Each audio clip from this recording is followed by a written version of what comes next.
नमस्कार, मी प्राची आणि spectrum अकॅडमीच्या online प्लॅटफॉर्मवर आपलं पुन्हा एकदा स्वागत.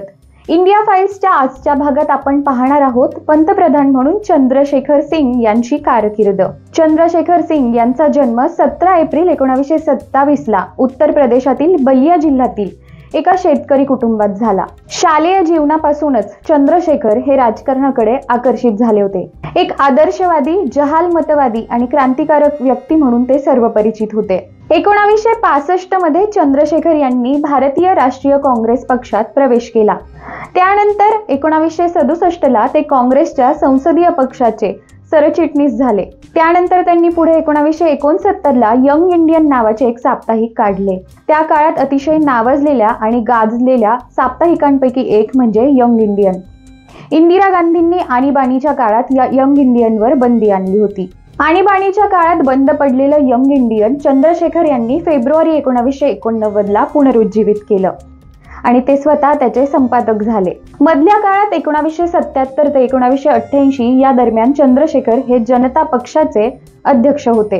केंद्रात बिगर काँग्रेसचे सरकार चालवण्याचा दुसरा प्रयत्न केला तो व्ही.पी. सिंग यांनी. परंतु व्ही.पी. सिंग यांची 11 महिन्याची कारकीर्द अतिशय वादळी राहिली आणि यातूनच 5 नोव्हेंबर 1990 ला जनता दलात फूट पडली.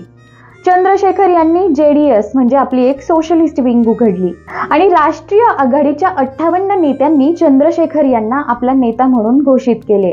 संसदेमध्ये विश्वासदर्शक ठराव मांडला. त्यावेळेस चंद्रशेखर यांच्या सरकारला 64 खासदारांसोबत विरोधी पक्षनेते राजीव गांधींच्या काँग्रेस गटाचा देखील पाठिंबा लाभला आणि चंद्रशेखर सिंग पंतप्रधान पदावर विराजमान झाले. राजीव गांधींच्या काँग्रेसच्या पाठिंब्यावर उभे असलेले हे सरकार 10 नोव्हेंबर 1990 रोजी सत्तारूढ झाले. काँग्रेसने पाठिंबा काढून घेईपर्यंत वेळ काढणे एवढीच काय ती या सरकारच्या वाट्याला भूमिका आली होती. लोकसभेतील सर्वात कमी पक्षाच्या खासदारासह त्यांचे सरकार स्थापन झाले होते. चंद्रशेखर यांच्या कार्यकाळात मूडीने भारताचा दर्जा खाली आणला. त्यातच चंद्रशेखर आपला अर्थसंकल्प देखील पारित करू शकले नाहीत. अर्थसंकल्प पारित न झाल्यामुळे मूडीने भारताची रँकिंग आणखीनच खालावली. याचा परिणाम म्हणजे जागतिक क्रेडिट रेटिंग एजन्सीजनी भारताला गुंतवणुकीच्या श्रेणीत अतिशय खाली आणले. त्यामुळे भारताला अल्पमुदतीचे कर्ज मिळणे देखील अशक्य झाले. सुधारणांसाठी कोणतीही वचनबद्धता न देण्याच्या स्थितीत भारत असताना जागतिक बँक आणि IMF यांनी भारताला देण्यात येणारी त्यांची मदत थांबवली. यामुळे भारताला या संस्था देय चुकवेगार गटात टाकू नये यासाठी चंद्रशेखर सरकारला सोने गहाण ठेवावे लागले आणि ही कृती विशेष टीकेला कारणीभूत ठरली, कारण ती निवडणुकीच्या काळात गुप्तपणे करण्यात आली होती आणि याची पूर्वकल्पना कोणालाही देण्यात आली नव्हती. काँग्रेस अशा संधीची वाटच पाहत होती. 5 मार्च 1991 ला काँग्रेसने चंद्रशेखर सरकारचा आपला पाठिंबा काढून घेतला आणि हे सरकार कोसळले आणि यानंतर 19 मे पासून निवडणुका जाहीर झाल्या. मतदानाची पहिली फेरी संपली आणि राजीव गांधींची हत्या झाली. याशिवाय भारत सर्वात मोठ्या आर्थिक संकटात देखील सापडला होता आणि यामुळे चंद्रशेखर सिंग यांच्या सरकारची कारकीर्द अडचणीत सापडली होती. आखाती युद्धांदरम्यान भारतीय विमानतळावर अमेरिकेच्या लष्करी विमानांना इंधन भरण्याची परवानगी दिल्यामुळे पंतप्रधानांची पश्चिमेकडील प्रतिमा मात्र सुधारली होती.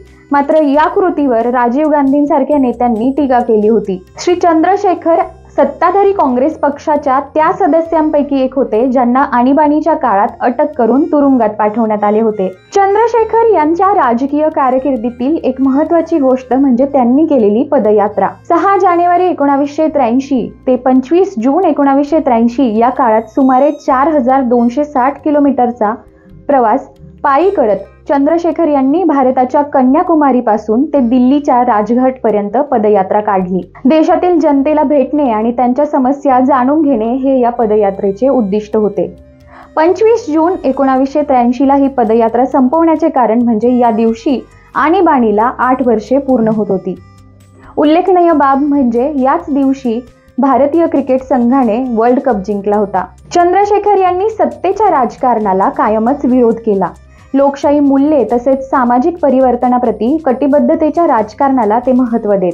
आणीबाणीच्या काळात त्यांनी तुरुंगवासादरम्यान हिंदी भाषेत एक रोजनिशी लिहिली, जी नंतरच्या काळात मेरी जेल डायरी म्हणून प्रसिद्ध झाली. यासोबतच सामाजिक परिवर्तनाची गतिशीलता हे त्यांच्या लेखांचे एक प्रसिद्ध संकलन आहे. इंडिया फाईल्सचा हा व्हिडिओ आपल्याला कसा वाटला आम्हाला कमेंट्समधून जरूर कळवा आणि असेच नवनवीन व्हिडिओज पाहण्यासाठी सबस्क्राईब करा स्पेक्ट्रम अकॅडमीच्या YouTube चॅनलला. धन्यवाद.